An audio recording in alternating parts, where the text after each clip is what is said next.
ꯐꯔꯟꯁꯤꯒꯤ ꯃꯈꯣꯡꯁꯦ ꯌꯦꯡꯉꯨꯀꯣ ꯑꯩꯅ ꯁꯦꯝꯖꯕꯅꯦꯕ ꯁꯤ ꯀꯠꯇꯤꯡ ꯕꯣꯔꯗ ꯂꯩꯗꯥꯏꯅꯦ ꯄꯤꯌꯣꯔ ꯇꯤꯛꯀꯤ ꯑꯗꯨꯗꯣ ꯂꯧꯔꯒ ꯃꯣꯁ ꯍꯥꯞꯄꯒ ꯁꯨꯃꯥꯏꯅ ꯅꯥꯏꯂꯣꯟꯒꯤ ꯂꯪꯅ ꯇꯧꯔꯒ ꯇꯥꯁꯜꯂꯒ ꯁꯦꯝꯈꯤꯕꯅꯦꯕ ꯑꯗꯨꯒ ꯁꯤ ꯃꯊꯛꯇ ꯁꯤ ꯊꯥꯕ ꯏꯁꯥꯅ ꯁꯦꯝꯖꯕꯅꯦ ꯁꯤꯒꯤꯁꯦ ꯐꯔꯟꯅꯦ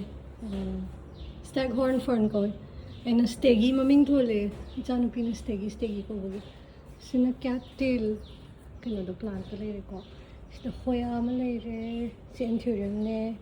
sina friday variegated alocasia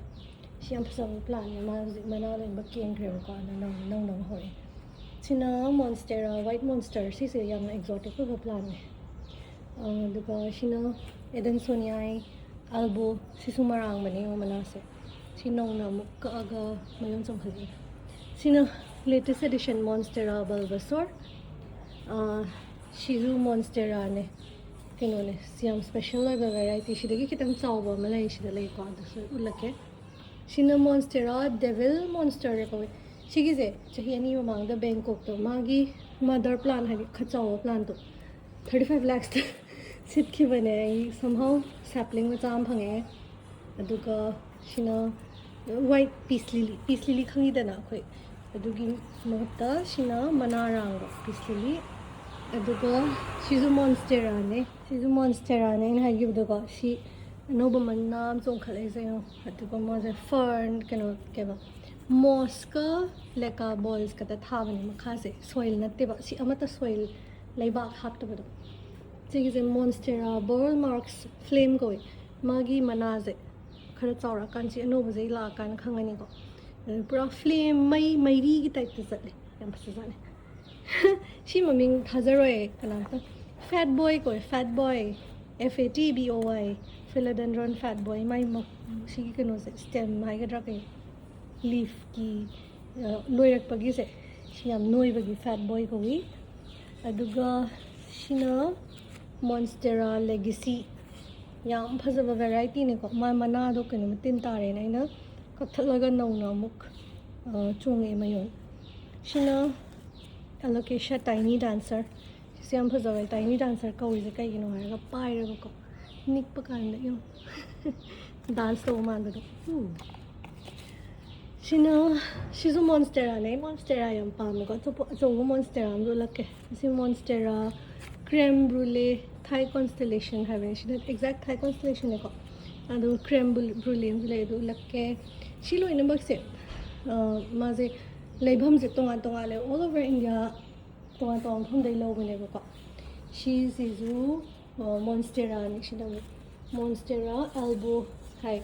maze mayon chong khalo ya manda badagi ina khalaga ko siyo chong mana no bu palak to badagi kakpa ina sina hoya ne ma se manta heart shape ki support amana thame eng sai creme brulee hai ge monstera do sile ko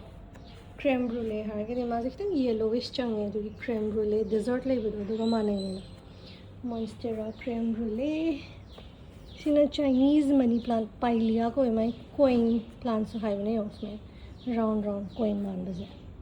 succulent ha baje yam kan haitin monstera ko medi hai ba adu succulent si ani sidang hinge ai ahumari lo bane manga taruk lo male do si ani sidang hinge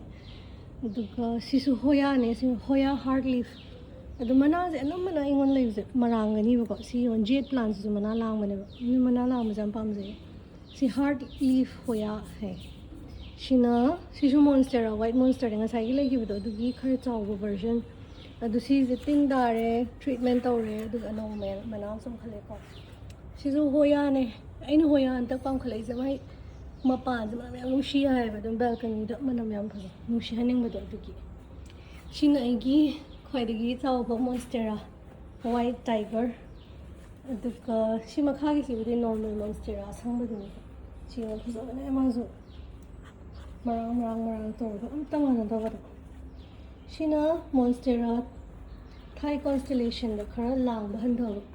shina khara lang ba hen mai na masai da shina khara handho usmana constellation haranga di starry leaf oi hai ne ba yong ko nundangda constellation ubado to gi type ta shidi normal monstera ni so dum lengarang ani yumanam bada si anthurium radicans ko ꯁꯤꯁꯨ ꯂꯝ ꯑꯇꯣꯞꯄꯝꯗꯩ ꯂꯩꯔꯛꯄꯅꯦ west ꯕꯦꯡꯒꯣꯜꯗ ꯀꯩꯅꯣ ꯁꯤꯗ ꯂꯩꯔꯤꯁꯤꯡꯁꯦ ꯑꯅꯝꯕꯅ ꯀꯦꯔꯦꯂꯥ ꯕꯦꯡꯀꯣꯛꯇꯩ ꯆꯦꯟꯕꯕꯨ ꯌꯥꯎꯋꯦꯀꯣ ꯀꯦꯔꯦꯂꯥꯒꯤ ꯇ꯭ꯔꯤꯋꯥꯟꯗ꯭ꯔꯝ ꯆꯦꯟꯅꯩ Tamil Nadu ꯂꯣꯏꯅꯃꯛꯇꯒꯤ south ꯏꯟꯗꯤꯌꯥꯗꯒꯤ ꯂꯥꯛꯄꯅꯦ ꯍꯣꯌꯥꯁꯤꯡꯁꯤꯕꯨꯗꯤ ꯃꯙ꯭ꯌ ꯄ꯭ꯔꯗꯦꯁꯇꯩ ꯂꯥꯛꯄꯅꯦ ꯑꯅꯝꯕꯅꯀꯣ ꯑꯗꯨꯒ ꯑꯇꯣꯞꯄꯝꯁꯨ ꯌꯦꯡꯍꯟꯒꯦ ꯁꯤ ꯐꯤꯂꯣꯗꯦꯟꯗ꯭ꯔꯟ ꯃꯥꯏꯀꯟꯁ ꯀꯧꯕꯅꯦ ꯌꯥꯝ ꯚꯦꯜꯚꯦꯇꯤ ꯂꯤꯐ ꯌꯥꯝ ꯐꯖꯖꯥꯠꯅꯤ ꯁꯨꯃꯥꯏꯅ ꯇꯧꯔ ꯌꯦꯡꯉꯛꯄ ꯀꯥꯟꯗꯀꯣ ꯃꯥꯁꯦ ꯍꯦꯡꯒꯤꯡ ꯚꯥꯏꯟ ꯑꯣꯏꯅ ꯊꯥꯔꯦ ꯑꯗꯨꯗꯒꯤ ꯍꯦꯡꯒꯤꯡ ꯈꯔ ꯎꯠꯂꯛꯀꯦ ꯁꯤꯅ ꯍꯥꯔꯠ ꯂꯤꯐ kaya string of pearls string of hearts ko string offs khara lei ko inda string of string adi lang do ko lang gi type ma taraga heart shape manane na string of heart ko adagi shina string of pearls si thada ngai ri yang kan chomdri te matum tabs string of pearls shina string of bananas or string of tears hai ra amadi hoibine kawre hai magi shape se खितंग elongated sanglap tabado adugi ai sida to pa char ama nei sidi hodong mandre string of kainam harani su kau thokre aduna tana ai wanda to pa arang bo variety sina han lien dabadi mana je loin tak pedune bo si congo variegated ko yo mana je marang so am saban adagi tai khara lai som de ju sina कोई जी लाख पदंगारी जी दिल्ली दे line Vishnu गोल थारे जे उनको या मनम नुशिबा shape से तो आनबा कनो खगेल हाल हबरा नदुगी दुनी अदु आई थारगा यिंगदने सि बोनसाई टाइप ओइबने प्लांट से सिना अमार लिली दि खंगमनी को अदु सि लोइना बक सेंट्रल इंडिया दगी इन ऑर्डर तो बने तो आन इंस्टाग्राम स्टोर में दगी मस डबल पेटल है अंगांग अक्षंगांग बुद नुसाई स्टेक हॉर्न दो अदुगी टाइप तो अतोपा लौबने सिगी से खतंग हिंगबजे माजे खरा पिकी वे खरा वाय दुगो सिना सिंगोनियम एल्बो मना जंग सोनो बने फजाने सियो थादंगाई ने मना नो गुनजो सी मॉन्स्टेरा लानियाता सी मना नो गुनजो हुजिकान जे रेनी सीजन में मना याम पाले को इंटीरियर में गुंदे खरा लई मखल लई साकन दबा सियो को पिंक ता लांग लई सिनो व्हाइट ब्लश पिंक ओइबा सिना चॉकलेट कलर ओइबने माई कोनो खतंग ले हो तो पथिंगलक्थ्रे सिलो थोसिको सिना ब्राइट रेड सी मीडियम कॉमन ओइबने लाइनरंगनी मी तना इंगोंद इंटीरियर खर एक्सोटिक वैरायटी द खर ले को स्माइन तो मना चौबा सांगा पा सिरि लई सातपगी नते मना गी फजबगी थमने बा अदुगा सी रबर प्लांट मना राम अदुगा लास्ट की मॉन्स्टेरा अमगा सिले सिदी मॉन्स्टेरा एडेंसोनिया सिदी हम कॉमन नोनी मी लम के लेना नो मान लेगी टेरेस माइन तो टेरेस तो दंग नतना आगी डेस्क तो सको आइना कइनो खरा थमेबा प्लांट खरा फजबगी ओदगी येंबु जम नुआइदना अदुगा खरा एक्स्ट्रा केयर लोगे हारगा दिको शी से एलोकेशिया पिंक बैम्बिनो हाबने पिंक मजू खर चंगे कैमरा द तायरा ताद्रा खंगदेबा सिना कनो म हाबने फ्लोरिडा गोस्ट फिलोडेंड्रन माय मना दु पूरा वायलिन शेप और पने फसबने शेगी मॉन्स्टेरा जंगल में को माजे मरा जे पतले ना इन तो वाना से पुथोगा फसने ट्रीटमेंट और थमिने दुदगी सिना फिलोडेंड्रन व्हाइट विजार्ड म लेरि सिना एंथुरियम लग्जरियंस कोइ मना से मुसा कदोइने खर चावर कान को दिसिंग साइ इन हागे ब लेन ताब मना तकले हाबदो दुगी मसा म तोंगान कोले बदि कोले हागरा थोले अदु आइना तोंगान से डेस्ट थंबा तंगा साइ मॉन्स्टेरा सोनिया इन कक्खिबदो सिदा प्रोपेगेशन सिस्टम ने हाय तारे को सिदा माइना लेकाबो सिदा तौरगदा तना चेक्सना योखत्पीबा सिना आइगी मॉन्स्टेरा ओरिया अखोय मखा लोन द मॉन्स्टेरा ओरिया यम फसब चोम लेबो अदुदगी आइना स्टेम मचा अम कगा अनीजी मरक्ता अम खतंग होरे दुगा सिना आइगी favourite ngorang ler tai anthurium the pink light pastel pink colour फसे को माजा सुमाइन तो आइगी डेस्क ओ सिमा वाली को सिना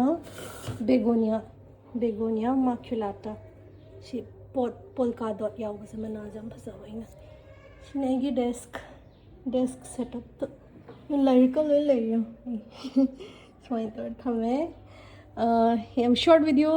और खरंग सांगदो अमद्रा सिगी वीडियो से कोई रे हापकतबा दुगी आइना